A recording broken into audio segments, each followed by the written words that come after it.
ನಮಸ್ಕಾರ ಎಲ್ಲ ನನ್ನ ಯೂಟ್ಯೂಬ್ ವೀಕ್ಷಕರಿಗೆ, ನಿಮ್ಮ ಪಂಡಿತ್ ಕಾರ್ತಿಕೇಯ ಹನುಮಗುರುಗಳ ನಮಸ್ಕಾರಗಳು. ಸೊ ಇವತ್ತಿನ ವಿಡಿಯೋ ಏನಪ್ಪಾ ಅಂತಂದ್ರೆ ಆಕರ್ಷಣ ಪ್ರಯೋಗ. ಆಕರ್ಷಣೆ ಅಂತಂದ್ರೆ ಒಂದು ವ್ಯಕ್ತಿಯನ್ನ ಅಥವಾ ಒಂದು ಜೀವಿಯನ್ನ ನಮ್ಮತ್ತ ಸೆಳೆದುಕೊಳ್ಳೋದು, ಅದಕ್ಕೆ ಆಕರ್ಷಣ ಪ್ರಯೋಗ ಅಂತ ಕರೀತೀವಿ. ಸೊ ಇದೇ ಹಿಂದೆ ವಿಡಿಯೋದಲ್ಲಿ ಆಕರ್ಷಣೆ ಅಂದ್ರೆ ಏನು, ಯಾವ ರೀತಿ ಇರೋದನ್ನ ನಾನು ವಿಡಿಯೋ ಮಾಡಿದ್ದೀನಿ. ಸೊ ಆಕರ್ಷಣ ಪ್ರಯೋಗ ಅಂತಂದ್ರೆ ಮೊದಲೇ ಹೇಳಿದಾಗೆ ಒಂದು ವ್ಯಕ್ತಿ ಅಥವಾ ಒಂದು ಜೀವಿಯನ್ನು ನಮ್ಮತ್ತ ಸೆಳೆದುಕೊಳ್ಳುವುದು ಆಕರ್ಷಣ ಪ್ರಯೋಗ ಅಂತ ಕರೀತೀವಿ. ಇದಕ್ಕೆ ಯಂತ್ರದ ಮೂಲಕವಾಗಿ ಪ್ರಯೋಗ ಮಾಡುವಂತರಿದ್ದಾರೆ, ಮಂತ್ರದ ಮೂಲಕವಾಗಿ ಪ್ರಯೋಗ ಮಾಡುವಂತರಿದ್ದಾರೆ, ಅದೇ ರೀತಿಯಾಗಿ ತಂತ್ರವನ್ನು ಬಳಸಿ ಅಥವಾ ವಸ್ತುಗಳನ್ನು ಬಳಸಿ ಪ್ರಯೋಗ ಮಾಡುವಂಥದ್ದು ಇದೆ. ಅದೇ ರೀತಿಯಾಗಿ ಇವತ್ತು ಒಂದು ಯಂತ್ರವನ್ನ ಬಳಸಿ ಯಾವ ರೀತಿಯಾಗಿ ನಾವು ಆ ಪ್ರಯೋಗನ ಮಾಡ್ಕೊಳ್ಬಹುದು.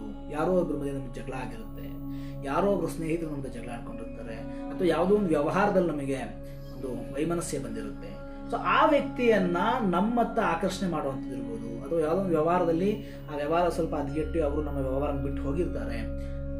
ಆ ಟೈಮಲ್ಲಿ ಈ ಯಂತ್ರವನ್ನು ಬಳಸಬಹುದು. ಯಾವ ಥರ ಬಳಸೋದು ಅಂದರೆ ನೋಡಿ, ಆ ಪಕ್ಕದಲ್ಲಿ ಕಾಣ್ತಾ ಇರುವಂತಹ ಯಂತ್ರ ಏನಿದೆಯೋ ಆ ಯಂತ್ರ 3 ಮನೆಗಳು ಪ್ಲಸ್ ಕೆಳಗಡೆ ಒಂದು ಒಟ್ಟು 4 ಮನೆ ಇರುವಂತಹ ಯಂತ್ರ. ಮೊದಲನೇ ಮನೆಯಲ್ಲಿ ಓಂ, ಎರಡನೇ ಮನೆಯಲ್ಲಿ ಹ್ರೀಂ, ಸೈಕಲ್ ಹೀಗೆ ರಾವತ್ತು ಹ್ರೀಂ, ಮೂರನೇ ಮನೆಯಲ್ಲಿ ಕ್ಲೀಂ ಅನ್ನೋದಿದೆ. ಮಧ್ಯದ ಕೆಳಭಾಗದಲ್ಲಿ ಸ್ವಾಹ ಅನ್ನೋ ಮಂತ್ರವನ್ನ ಬರೆದಿರ್ತೀವಿ. ಈ ಮಂತ್ರವನ್ನ ಭುಜಪತ್ರೆ ಮೇಲೆ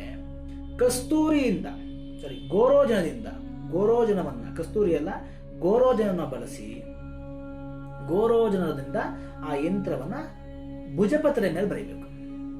ಭುಜಪತ್ರೆ ಮೇಲೆ ಯಂತ್ರನ ಬರೆದ ನಂತರದಲ್ಲಿ ಅದನ್ನ ಸುತ್ತಿ ಒಂದು ಜೇನುತುಪ್ಪದ ಡಬ್ಬಿ ಒಳಗೆ ಹಾಕಿಡಬೇಕು.